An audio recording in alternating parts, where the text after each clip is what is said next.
Matthew chapter 11 begins with a story of John the Baptist, who is in prison, and apparently he begins to have some doubts about Jesus. This seems impossible because few days ago, it was John the Baptist who first announced that Jesus is the Messiah. It's an acknowledgement of who God is and a clear indication that John the Baptist knew Jesus very well. John vouched about Jesus and gave him his full blessing when he baptized him in the Jordan River. And he said, "I'm unworthy to give you baptism, Jesus." Jesus then began his own ministry of teaching and preaching and healing. During this time, John was arrested and thrown in jail. As John languished in jail, he appears to have had doubts about Jesus.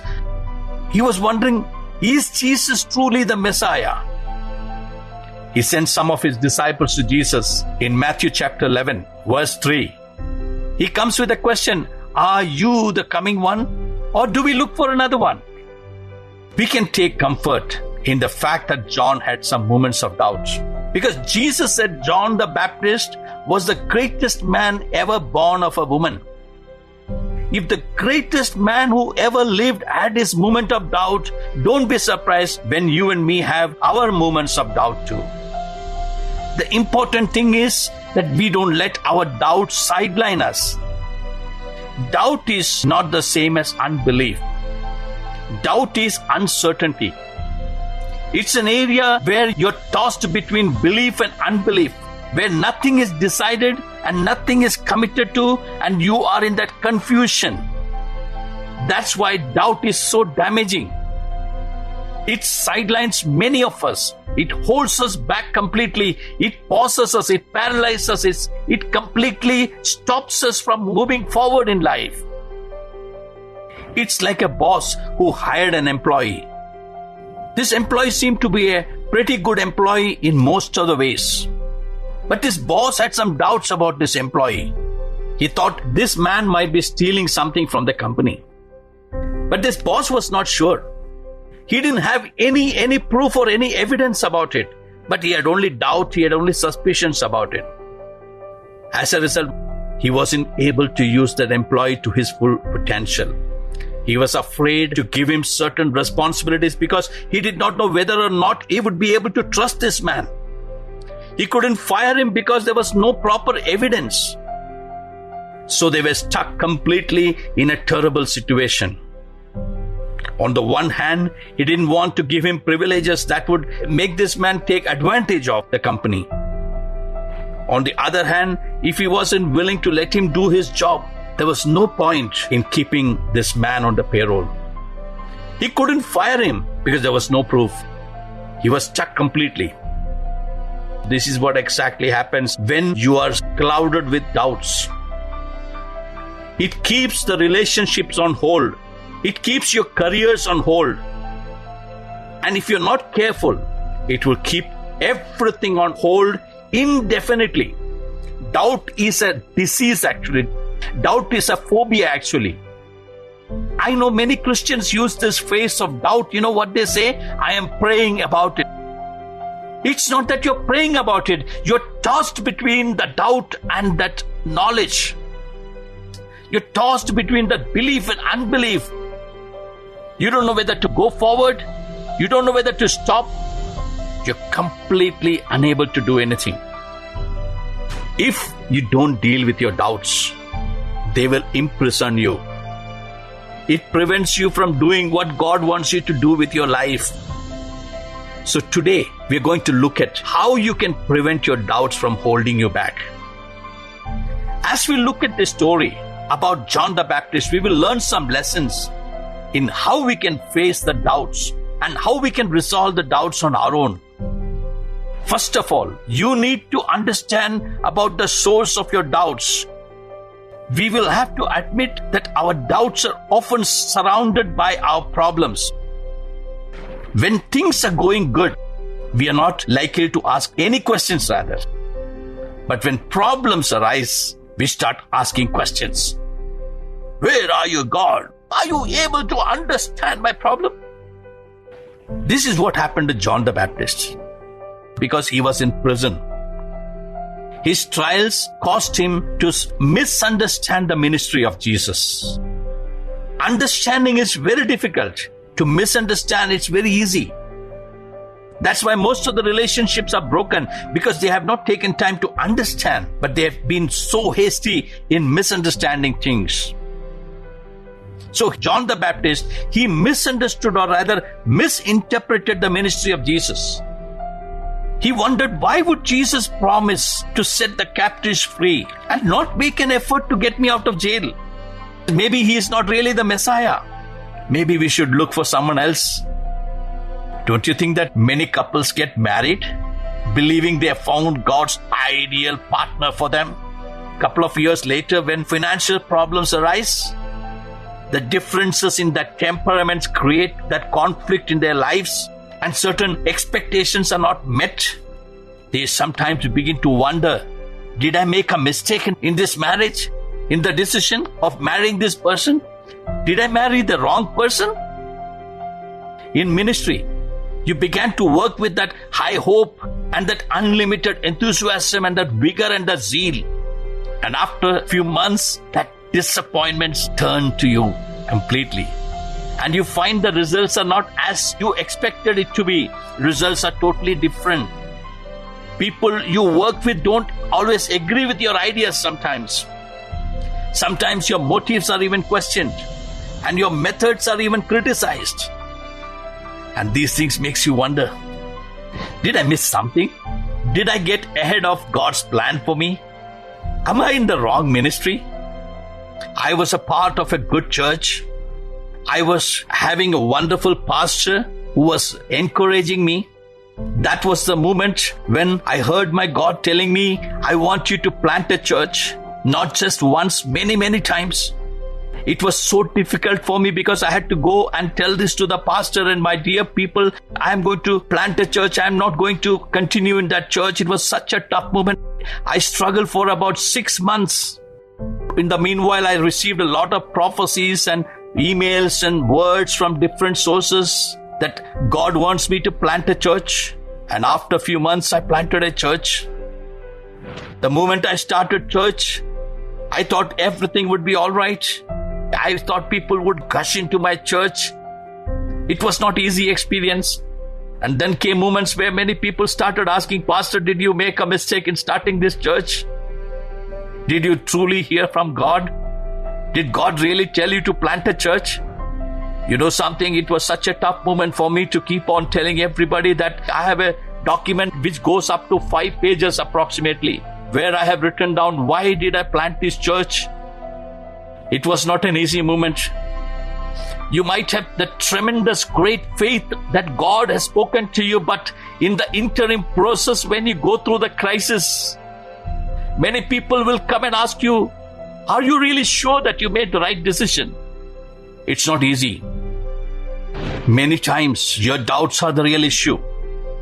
If Christianity is really true, why are you having such trouble? If Jesus is really real, why are you in the midst of a crisis? If God really loves you, why are you sick? Or why are you single? Or why are you broken financially? We need to ask ourselves one question. Are my doubts just a reaction to an unpleasant situation?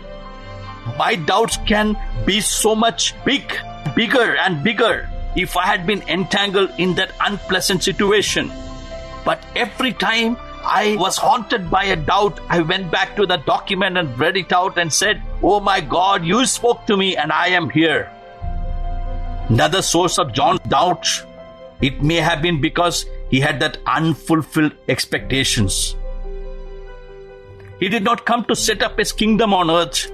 He came to bring the kingdom of heaven to earth. There is a difference in this whole thing. The way John the Baptist looked at, the way Jesus perceived the ministry was entirely different. Jesus did not come to rule over men in a political sense. He came to rule their hearts in a spiritual sense. John the Baptist probably did not completely understand that. Even Jesus' own disciples, they did not understand that part. Everyone expected Messiah to be someone that Jesus was not willing to be. John the Baptist's unfulfilled expectations caused him to have the doubt. This happens to many people. This happened to me. This happens to you. But don't worry. If you're struggling with your doubts, you need to look into the source of your doubts, my dear.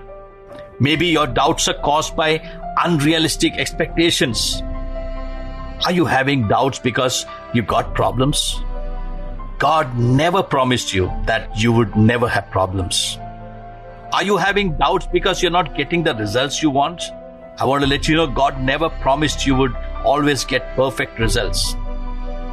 Are you having doubts because some people don't appreciate you? God never promised that everyone in the world would appreciate you. The second thing is, your doubts should be confronted, not ignored. This is a very important point. Your doubts should be confronted and it should not be ignored. Look at verse 3 once again. Are you the one who was to come, or should we expect someone else? This question can be interpreted in a critical way. There are many people who struggle with doubts about the Christian faith. And if you ask someone to help them to clarify, it's most likely that you can be misinterpreted and misunderstood by many people. That's why many people don't go and ask for clarifications. If you ask something, some people can get offended, and some people can end up condemning such people. You don't have to hide your doubts and pretend as if they don't exist. If you're struggling with doubts, they need to be confronted. They should not be ignored. That's what John the Baptist did. John the Baptist expressed his doubts. Do you remember the employee I mentioned earlier? Don't you think that boss could have had a coffee with the employee and that boss could have clarified all the doubts that he had? I don't understand why you should linger in doubts forever, that you can sort that out by sitting there. It's better to clarify your doubts. Doubt is the key to knowledge. Many people look at this question of John the Baptist very critically. But I will tell you, doubt is the key to knowledge, because I appreciate such people who ask for clarifications. During my early Christian life, I always longed to be with the preachers and with teachers. Even when I get a little time, I've gone to clarify my doubts. You have a doubt? It's very simple. Clarify. That's what John the Baptist did. He presented his doubts to Jesus and allowed Jesus to respond. This brings us to the third thing, that is, look at your doubts and learn to look objectively at the evidence. It's not just you have doubt, but it should be a learning curve for you. When John the Baptist sent his people, what was the answer Jesus gave in verse 4 was, "Go and tell John the things which you hear and see. The blind see and the lame walk. The lepers are cleansed and the deaf hear. The dead are raised up and the poor have the gospel preached to them." The question was, are you the one who is supposed to come, or should we expect someone else? Are you the Messiah? Let me tell you that God has a peculiar way of answering questions or clarifying your doubts. In my interaction with God, many times He has stunned me with His answers. His answer has always motivated me to think further and deeper. Do you understand John's question? John was not asking whether you are Jesus. John's question is in the functions of the Messiah. That Jesus, are you the Messiah? Jesus is responding, not the question, are you the Messiah? Yes, I am Jesus. No. Jesus replied, go and tell John the things which you hear and see. Functions of the Messiah was unique. Today in this world, when people are running for miracles, I want to let you know that the response of Jesus reiterates the fact that only Jesus can perform the miracles that are mentioned in this verse. Do you know why? They are creative miracles. Blind see, lame walk, lepers are cleansed, deaf hear, dead are raised up. Jesus is telling, examine the evidence. Look at the function of the Messiah. Don't look at it from your angle. Jesus did not say, John, do you know what you're talking about? Jesus did not even remind John what he said at the baptism. Jesus even did not say, do you know what thousands of people think about me? He didn't even say, yes, I am the Messiah. And you can tell that to John. He just said, examine the evidence and tell John what you see and hear. This is very, very powerful today. If you have a doubt about God, it is good to ask Him a question, but examine the evidence and believe that what you hear, what you see, believe that. Our doubts are often based on subjective feelings, but our faith must go much deeper. Our faith is not based on feelings. I know many people say, I feel. No, it's not by feeling. It is based on fact. When you examine Christianity in an objective way, there's only one conclusion you can come to. He is the one who claimed Him to be. Jesus Christ is the Son of God. Jesus Christ has come into this world. Jesus Christ is risen. Jesus Christ, He is going to come back again. There is enough evidence that supports the reliability of the New Testament. The resurrection of Jesus from the dead even. When you examine those facts, that fact will speak for themselves. That's why Jesus told John's disciples, just report what you see and hear. Just report that. Because my functions are different. Forget for a moment that you have problems. Forget for a moment that you have that unfulfilled expectations. Look at the evidence. If you have doubts about whether or not the Bible is the Word of God, investigate the evidence. Who stops you? If you have doubts that Jesus was the Son of God and that He actually rose from the dead, investigate the evidence. There is enough passages in the Bible. If you have doubts that God has the power to change lives today, investigate that.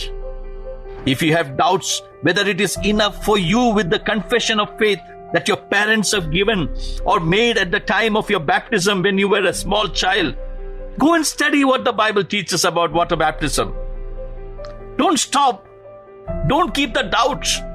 Don't keep on asking questions and remain there. Keep asking questions, find an answer, and then go and do whatever it is. There are people who has this question whether there is a mediator between God and man apart from Jesus. Go and see what the Bible speaks about that. If you think that you need statues in your house, whether you need the statue to pray, read what the Bible talks about that. I spoke to a person who believes in veneration, who believes in idol worship. When I began my conversation, I felt he was not even interested to have a conversation. It's sad. You have a doubt, there's no sense in keeping that to yourself. Clarify your doubts. Keep clarifying your doubts. Check with somebody, ask someone. Go to the Bible and read. Make a survey of everything. Today, I know many of the purchases that we make in this part of the world, we make a lot of survey. Are we trying to do these things in our Christian life? John had some doubts about Jesus, but his doubts did not negate his greatness. Isn't it wonderful? John asked a question. Do you know how Jesus looked at that? In verse 11, Jesus said, assuredly I say to you, among those born of women, there has not risen one greater than John the Baptist. Jesus spoke very highly of John the Baptist immediately after they went. Even though John lapsed temporarily, that did not change the fact that he was a great man whom God used in a great way. You may have some doubts about the Christian faith sometimes, but they don't have to be held back. Confront them, deal with them, investigate them, work through them, seek the truth. Till you find it, seek the truth. That's what Jesus is happy about. Father, I pray that you will help us to seek your face, to clarify any doubt that we have. We can be doubting Thomases, but you clarify every doubt that we have to help us worship you, to be true seekers. Show us the light whenever we are in doubt. God, in the process, we want to know you, God. God, reveal us through your word. Reveal us through the visions. God, speak to us, O God, through the power of the Holy Spirit. Father, we pray that every one of us will take this as a mission, Lord Father, that I want to know you. I have doubts. I have maybe many things I don't know. But Lord, I want to know you. I want to know your God. In Jesus' precious name we pray. Amen.